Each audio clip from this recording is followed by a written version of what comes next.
Okay friends, just open your menu, then go to settings application, then open display and touch. You can see here bottom of the page, display and touch. Open that. Okay, then you can see option of enhanced HDR brightness. Click on that, then you will see the difference. Whenever you play the HDR videos, light automatically bright up to maximum, so you can easily control here, like you can turn off that feature, otherwise you can adjust the intensity of light.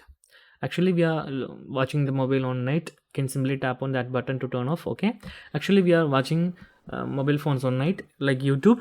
Suddenly a HDR comes into our shorts or videos, then the brightness will be increased. That is too irritating for your eyes. You can simply control uh, that light with these settings. You can simply adjust how much brightness you need.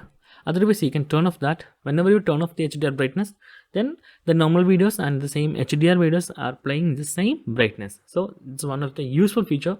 And my phone is S25 Ultra. I think I need this feature on my phone. So that's guys, that's one of the best uh, software experience in Google Pixel. So that's guys, very simple tutorial. And if you need any kind of Android or iPhone tutorial, just comment below. I will post my replies as videos so you can easily watch and understand it. And if you enjoyed this video, please like, comment, share and subscribe our channel for getting more videos like this. Thank you so much for watching. Have a nice day. Bye bye.